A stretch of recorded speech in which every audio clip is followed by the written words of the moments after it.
It's the start of a new financial year, and GPs have a new contract. And in this short video, we are going to show you the details that GP partners need to know to get the most out of this new contract and work out if it's as good as was initially thought. Spoiler, it probably isn't. And we're going to break down the numbers into why. And we're going to tell you how to get the most out of this new contract. And we're going to tell you that by helping you to work out how much you're getting paid for all those additional services that you're providing. And could you be actually providing those services at a loss? And we're going to show you how to work that out. We're going to link to a lot of resources in this video, some of which are available on our website, but the most of the resources in this video are available on our GP partnership course. The next cohort of that is starting very, very soon. So if you're interested in learning everything that you need to run a happy, successful, profitable GP practice, check out the show notes for a link, and you can see how we've helped over 800 partners, not just GPs, but practice manager partners, pharmacist partners, paramedic partners, all helping them to improve their GP practice. And to help us do this today, I'm pleased to introduce Medics Money's very own expert specialist medical accountant, Mr. Andy Powell. Yeah, hi Tommy. Hi everyone out there. So I'm going to take you through some of the changes that are coming, or in fact probably now have arrived, but will certainly be arriving in the pay you're going to start receiving from April 2025 onwards in England. Just a quick reminder, we always start with this overview, really, just to remind you that general practice is a business. If you do not run it as a business, you will not maximize the income for the business owners, which in the majority of cases for GP practices is the GPs or the non-GP partners that are running those practices. So we've got to get the formula right. We've got to maximize income as best as possible from all the sources within the NHS, out of the NHS. We've got to control our outgoings. I didn't say minimize our outgoings, because outgoings are actually good. You need staff to run your practices. So we can't get rid of staff totally down to zero. So you've got to need some expenses. We've got to manage those as best as possible. And by doing that, we will then achieve the best possible partner income for the practice. Good partner income equals sustainable practices. So that's really what we're interested in. So do always remember that formula when looking at your practices, because it is, quite an important one. So what's actually happening? So we now do have the 2025-2026 Statement of Financial Entitlements that came out late in March, very late in March, and that's the legal document which updates all the terms and conditions of the contract. We also have the PCN Des, which is now out as well as some more details around advice and guidance. So what have we got in terms of the changes? Changes are global sum. The global sum is going up by £9.29. That, though, is based on your weighted list size, which is really important. If you have a positive weighting, that means you will get more than £9.29. If you have a negative weighting, you will get substantially less. So you do need to understand the weighting for your practice. However, it's not the full £9.29 because what has not changed is the out-of-hours opt-out. So majority of practices are opting out of hours, and that comes with a percentage deduction of your global sum. That has remained unchanged at 4.75%. So effectively that £9.29 global sum is coming down to actually what you will receive is £8.85 per patient. We've got a small amount of change on vaccinations and immunisations, but only relating to the children-related vaccinims, so not the adult ones. Adult ones are remaining at £10.06 a vaccination, and that's remained the same now. I don't know, Tommy, is it 7 years, 8 years? I can't remember. It just seems like forever it's been that. But the child ones are going up by £2, so that is useful, which is good. So that will be, again, additional income for practices.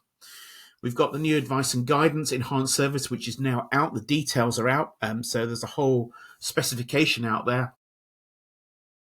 Difficulty with it, when I've read it, is ultimately there is a pot of money of £80 million that's going to be split up between the various ICBs.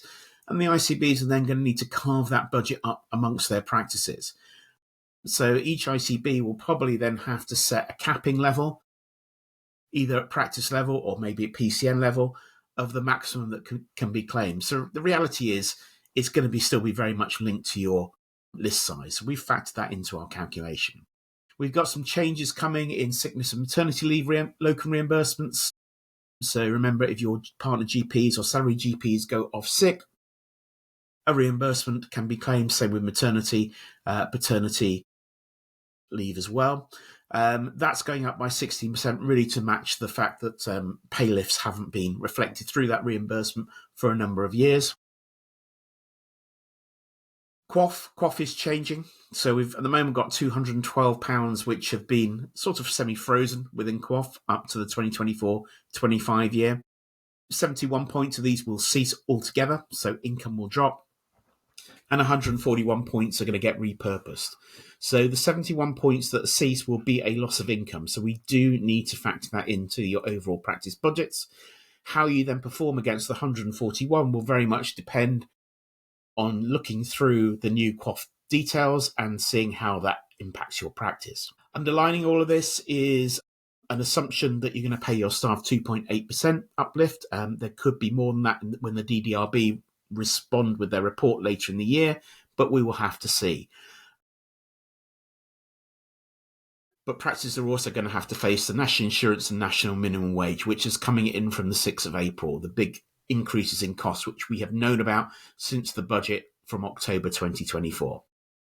Final point on the actual contract itself is the government have agreed now to start talks with the BMA in terms of negotiating a new style of contract within the current term of the Parliament.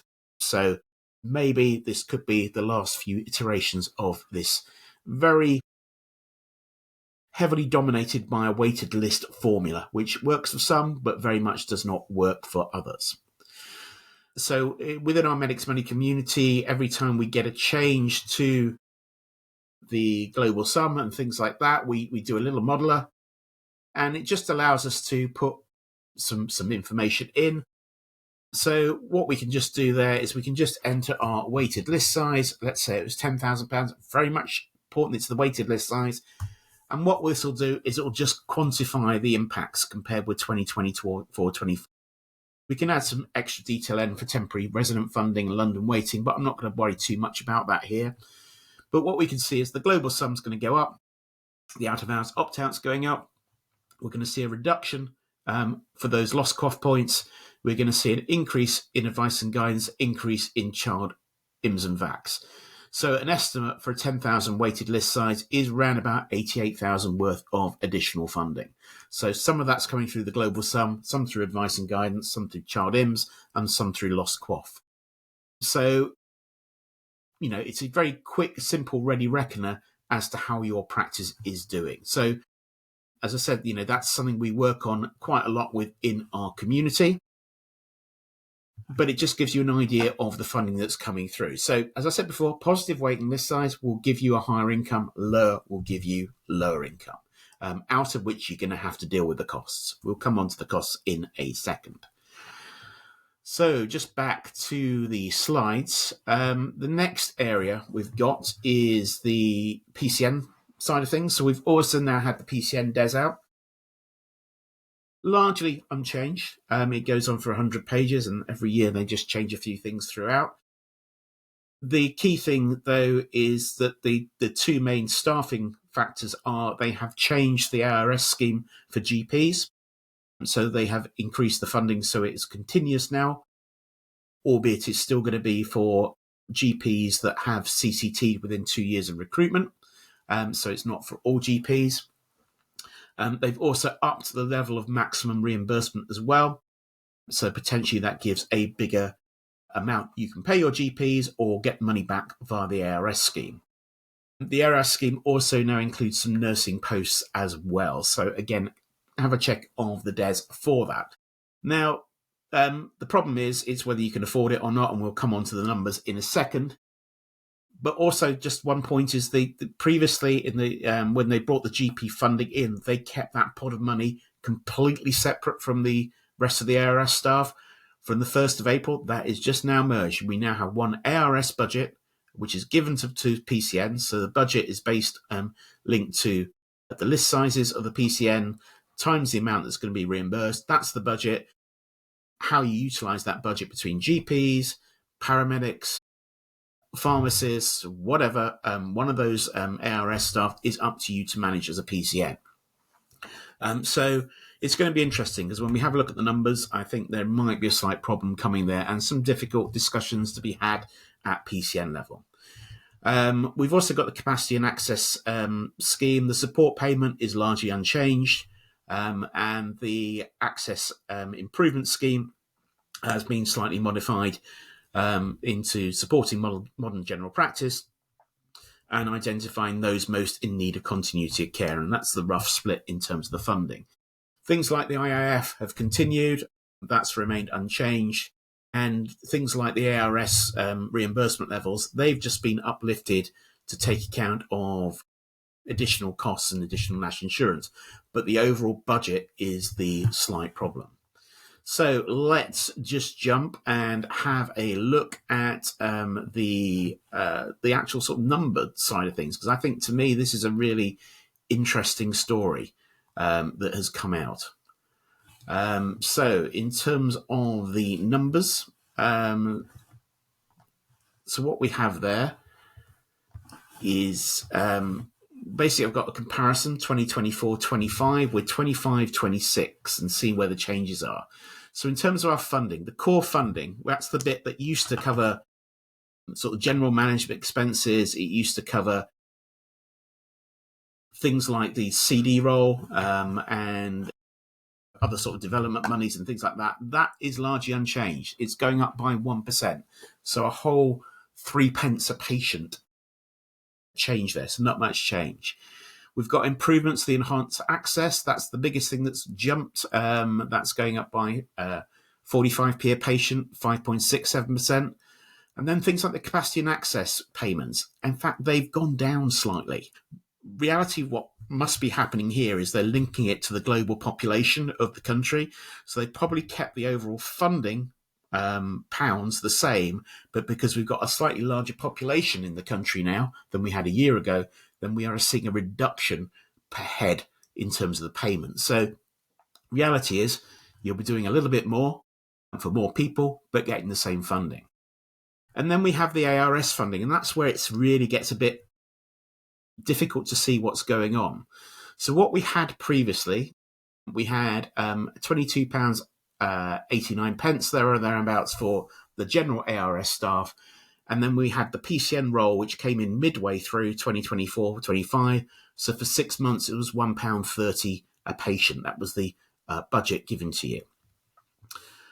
Overall now, we've just got a joint figure for the two. So the joint amount being reimbursed is £26.63. But what we can sort of derive from that is actually, well, if you look at the GP side is now for 12 months. So if we double last year's funding, and the GP side is now to cover a bigger level of salary reimbursement, including national insurance and staff pension.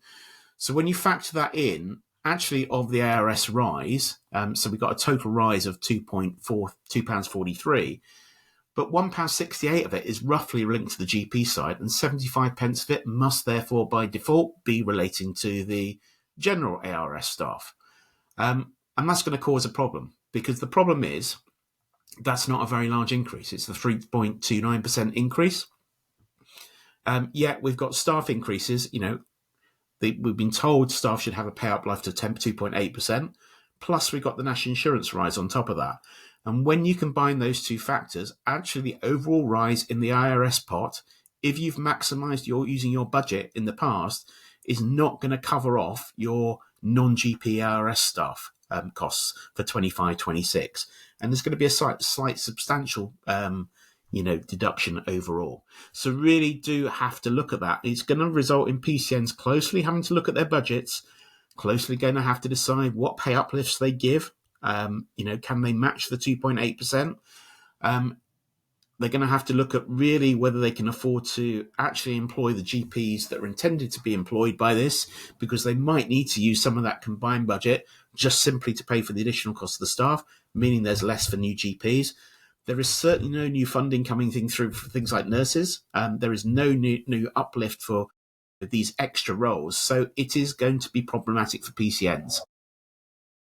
Lastly, Overall, we're seeing no change to the network participation payment and no change to the IIF funding. So even though inflation's gone up, there is zero change there in terms of funding. So yeah, it's an uplift, but I don't think it's a massive uplift in terms of the PCNs. So it is going to be problematic for them. Now, again, it's something we talk about within our GP course. We have a whole session dedicated to PCNs, where we talk about all the issues that relate to that. And I think it's personally, Tommy, to me, I think that's going to be a challenging thing for 25, 26 for PCNs and how they work with practices. I don't know what your feeling is from a practice perspective as to how that's going to impact on you. I think the key thing in all of this is, as you said, GP is a business. It's a business where our job is to help people and make them better. And that is an amazing business to be in as far as I'm concerned. But if you don't know your numbers, and this is the first time you sat down and looked at this, and you said like your first spreadsheet is really, really simple, just tells you how much money you're expecting to get from this global sum uplift. Simple to you, but for a business owner, it's like business owning rule number one, like find out how much you're expecting. And it's very, very hard for GPs to do that. So I think, break down the numbers and make sure that you can afford these things and don't get seduced by the headlines about the new contract and actually look at the numbers in detail, like we're helping you to do now. And we spend a whole year over 12 live sessions doing on our GP partnership course, because if you've got your numbers under control, I think, it's perfectly possible to get the maximum out of this contract. But if you're still doing work and you're not sure how much you're making, or even if you're making a loss on that work, I think you are going to really struggle, as you just demonstrated in your last example. There's going to be some very difficult discussions at PCN level, I imagine. Yeah, absolutely. And even at practice level, if we just go back to the slides there, this is something we covered on a course too. I think it was about 500 people turned up to that one, the webinar we gave the other week, where we actually sort of break down the funding. So if you look at the sort of changes in the funding, as for per patient on an average weighting for both PCNs and practices, we've got plus on the global sum, plus on child vax, plus on sickness reimbursement, albeit sickness reimbursement comes with costs. So when you actually have a look at the practice side, there's no actual extra profit from that. It just means you're going to get more, more back. Advice and guidance is a plus. We'll have to see how that pans out in terms of cash flow. The PCN side, I think it's about £2.86 is my calculation there or thereabouts per patient. That's all going to go out in staff, so that's not going to be a profit at practice level. We then got deductions. We've got the recycling of the 71 QOF points. So that's going to bring income down. And maybe we're going to get an even further reduction in QOF, because I think those points are going to be harder. They're all in the CVD domain, and they go on for pages. I'm not a clinician. I don't know how hard these things are, but all the commentary I've seen so far is actually it's looking like it's going to be slightly harder. So practice may lose out there. And then we've just got the NIC and national insurance stuff as well, and that's variable depending on your staffing structure. If you've got a practice, maybe a dispensing rural practice with a lot of extra staff in the dispensary, which are not funded by the GMS model, they're not getting any extra uplift for that. So they're going to have to fund their whole staff. So there's going to be a bit of a variance between practices on the impact of national insurance and national minimum wage. So actually, when we take all that out, actually at practice level, it comes down quite significantly. It's still a positive uplift. Let's be positive here. It's a lot better than it has been previously, but you're going to have to fund your other costs out of that. So the top end, probably okay. You're going to fund your pay rises. You're going to fund your additional costs, running costs of the practice, which will go up by inflation, and it will leave the partners some profit. If you're the bottom end of the range, where you've got a low weighting, high staff, then actually there may be not an awful lot left. So, it's going to be difficult. But as I said, compared with the last 2 years where we've had this imposed contract, where the uplift didn't work, actually, let's be positive, it is slightly better. And one last positive thing I just want to say is we are beginning to see, it's Tommy's thing we talk about, and we have talked about over and over again, not on just on our podcast, on GP Online's podcast. We've talked about in our community. We talked about with Katie Bramwell-Stainer when she came on late last year onto our podcast and with our community. Local enhanced services are a big, big variable in this. And we're starting to see some areas of the country, I saw something last week, the sort of the Humberside area, I've seen an uplift.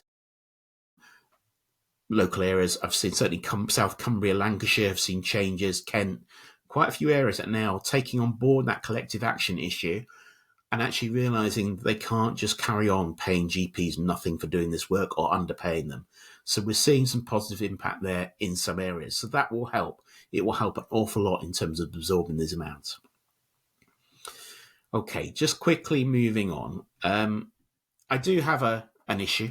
It's something I've banged on about. I'm sure it's just a presentational issue. Let's put it that way. But I do remember Wes Streeting.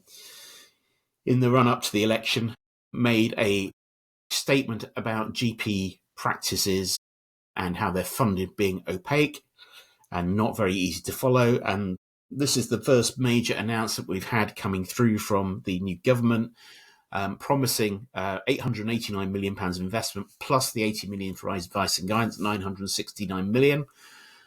But actually, when you go back to basics, and there's a sad accounting me going back to basics, if you look at the population registered on the list, which is 63.757 million as at March 2025, and you look at the global sum uplift, that actually creates 592 million, yet 743 million has been announced. The PCN side, 182 million per the current list side, 250 million is being announced. So we're actually getting short of what was being promised at top level. Now, it's not straightforward, so I'm not saying it's not right. I'm just saying, I'd like a bit more transparency as to where the numbers are. But it could be just due to population rises, but even that doesn't account for everything. It could be due to the premises modernisation fund going into that. It could be just due to NHS England being conservative and not holding a little bit back just in case, population rises go, or they need to do more advice and guidance stuff, etc., etc. Certainly to me, though, overall, the funding that was promised at the top level doesn't seem to be hitting the bottom line. And that's something I hope will become more transparent as we go on the next few weeks. So that's just me on my soapbox there, but it's always good to get on your soapbox and see where the problems are. So quickly, staff costs. So what we know, national insurance costs are going to go up. There is no exemption for general practice. There is no exemption for hospices. There is no exemption for NHS dentists. There is actually no exemption for hospitals. There's no exemptions, full stop, in the national insurance legislation. So the whole talk about there being exemptions for some parts of services, there hasn't actually flown through into legislation. So everyone's going to pay the high national insurance costs, practices, PCNs, and you're going to have to rely on the funding you get to pay for that. We've got the national minimum wage going up, so it's going up by 6.7%, but slightly higher for younger people from April, which is good news for them. We don't want people to be underpaid, let's be reasonable about this, but it still has to be funded. And it also then creates national minimum wage creep. That's the bit where the people just above it have to have that increment. So, the people above it won't have a 2.8% pay rise. They'll have to have 5, maybe 6%, just to keep that differential going. 2.8% general increase. Actually, that matches the current CPI, which is announced a day or so ago. That's, though, forecast to go up inflation over the rest of the year, so it's going to be slightly below inflation. But we're going to wait for the DDRB review. And what NHS England have said is a further uplift may be made following the government's response to the review body outcomes. So we'll have to wait and see on that. So what's crucial to this is also for the staff, we've got more flexibilities in terms of ARS. Actually, it's going to be crucial that practices work closely with their PCNs to manage this cost increase and absorb it as best as possible through the funds available to them. Now, again, it's really important you model that. Again, we have spreadsheets through our community which helps do that. But, it's really a case of taking last year's staff costs, look at the increase, look at the national insurance impact. The national insurance impact is significant. So again, I would encourage your organizations to do that work and do that work quickly if you have not done it, and compare it with the money coming in. As I said, bottom line to this is, it's not, it's positive. It's more positive than it has been previously, but it is not a game changer. Okay. It's not an absolute game changer at all. That's going to have to come down the line with new contracts.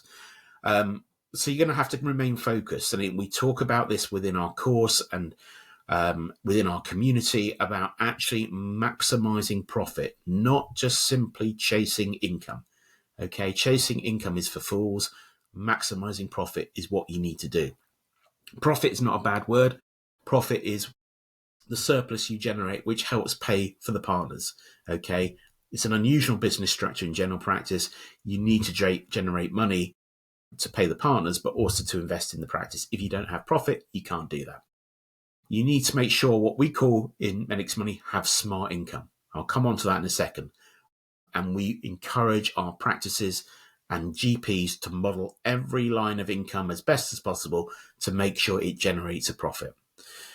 We do know that collective action has started to make changes in locally enhanced services. So if you are fearful of that in your area, do look around what's happening elsewhere and actually take the positives. Actually saying no and actually standing your ground a little bit is making a difference. Okay. So whilst industrial action is not going to be followed by at national level, I think at local level, that collective action work needs to continue if it's not happened or seen any significant change. You've got to look at all your non-NHS income and actually make sure it makes sense. Does it make sense in terms of funding? Okay. And you can look at that in different ways. You can look at that in pricing. You can look at that in workflows. You can look at that in using technology to make it better. So you've got to not just simply do things as you've always been done. I think, Tommy, you've got a good example with your flu campaign in your practice, and you made some minor tweaks there, which doesn't sound an awful lot when you explain it to me, but actually cumulatively makes a big difference. I don't know if you just want to just cover that off. Yeah, I think flu outlines a lot of the challenges that GPs face, because as Andy said, the item of service that you get paid for flu has not gone up in absolutely years, despite costs going up. The reimbursement that we get for the drugs is getting tighter, and the dispensing fee also hasn't changed in years either. So you could just throw your hands up and say, right, I quit, I'm giving up, I'm not doing flu. Or you can thrive in adversity and look at breaking down every single part of your flu campaign, right from how do you invite people. So make it as easy as possible for your patients to book in a flu jab with you. Okay, don't send them a letter in the post asking them to phone up the surgery at 8 a.m. to book a flu jab, because they're going to join a queue of hundreds of other people. Make it easy. Use a booking link. Use technology. Increase the number of your patients that use the NHS app and send them invites in innovative ways.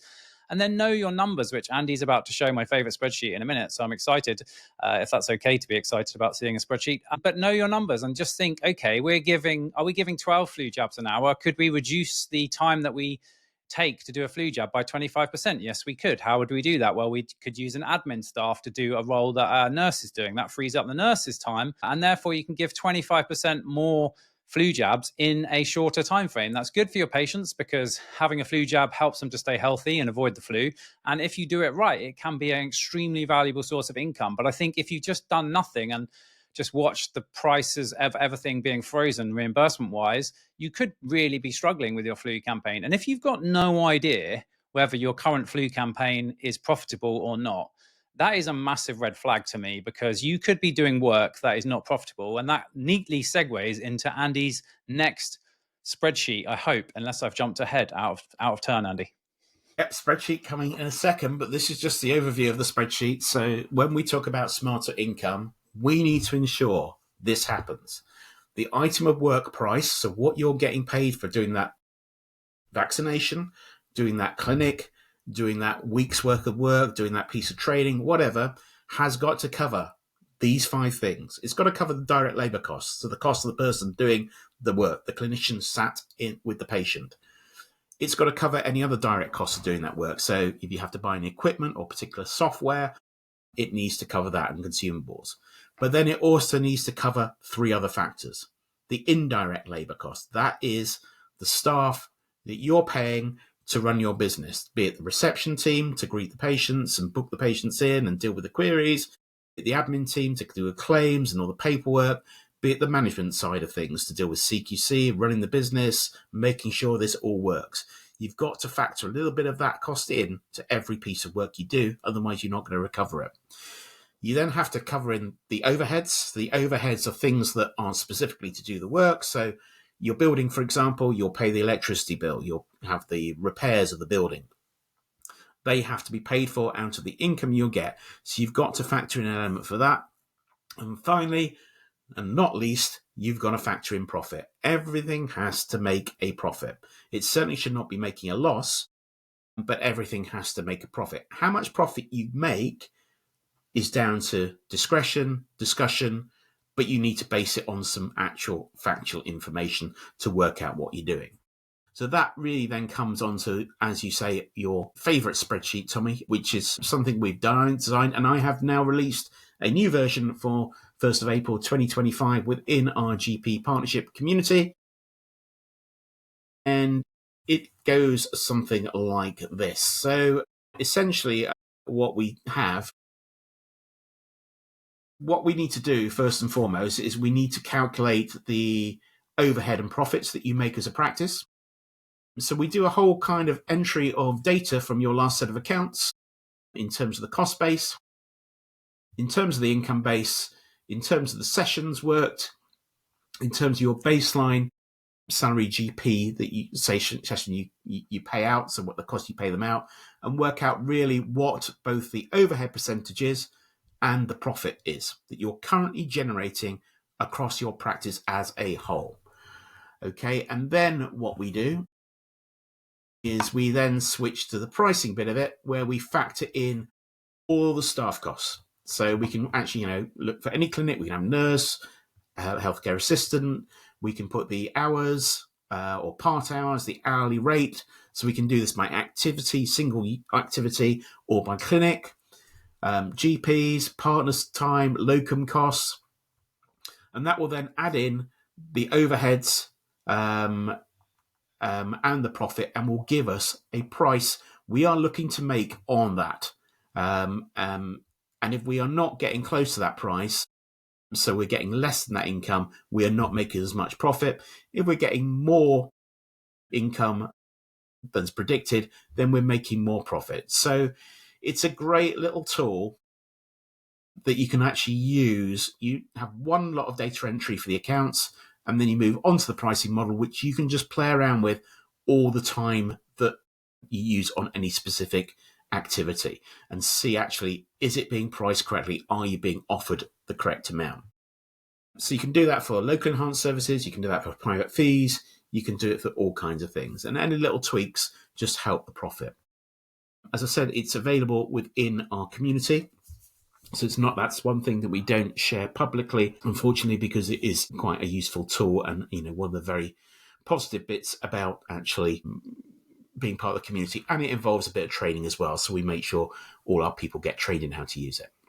Yeah, absolutely. Because if you don't understand the basics of your accounts and you're not on top of the data, that's fine, because we've never been taught that as GP partners. But that is a large part of the course that we teach. And so you might be intimidated looking at that spreadsheet, but once you understand your accounts, then using that spreadsheet is really, really useful. And it just allows you to work out when a new local enhanced service comes out and they're going to pay you £20 for monitoring MGUS in the community. You can think, okay, how much hours of clinician time do I need? How many hours of doctor time? How many hours of admin time? And work out if that £20 is actually profitable or not. Because if it's not profitable, you are directly subsidizing that from your own pocket. And we're going on about profit, but we need practices to be profitable, to be sustainable. And if practices run at a loss, unfortunately, partners are liable for that loss and they will close down. And we do not want to see that. So know your numbers, model your numbers, get the right business education so that you can learn how to run your GP practice as a business. And all of the resources are available on a course. So the link to that is below, but the website is www.medicsmoney.co.uk/GP course. The next course is starting soon. It would be amazing to have some of you join us there. Anything else that I missed, Andy, before we wrap up? Yeah, I mean, one of the most encouraging things over the past couple of years is the type of GP we get on that course is no longer defined. It used to be all about people that are new to partnership because there was all that new to partnership funding. But more recently, we've got a lot more experienced GPs who have been running their practices for a few years, yet realise they've still got gaps in education. So we've got those kind of people coming along, and the positive reviews we get from that. Everyone always says, "Wow, I thought I knew everything, but actually there's loads of stuff that we learn." And we cover premises, legal issues, we cover welfare issues, we cover disputes, we cover finances as well. So it's not solely about just the money, because the money is important, but it's not everything to running a successful practice. So yeah, it's, fair enough. I'm conflicted. I'm part and parcel of what we do, but it's been, a very fulfilling course for a lot of people. Absolutely. Yeah. It's really rewarding for us to see the change that it makes. We're in our 9th cohort now. So if you want to see how we've helped other partners like you, there's some case studies, there's some videos, as Andy said, go to medicsmoney.co.uk/GP course. And if you want to come on the next course, hit the apply now button. We'll send you information on our funding and some other information. So hopefully see some of you there. And if we don't see you there, it's still good to have you here watching and learning with Medics Money. Really appreciate that. Hit the like button, subscribe button, all the usual things. And if you're not getting invited, Andy said we had 600 people come to our GP Contract live webinar where we did live Q&A. If you're not getting those invites, it's probably because you're not on our email list. So go to medicsmoney.co.uk/join and we'll add you to the email list. We're doing lots of live webinars to just help everyone, all doctors, improve their finances. Thanks for watching. See you on the next video. Bye, everyone.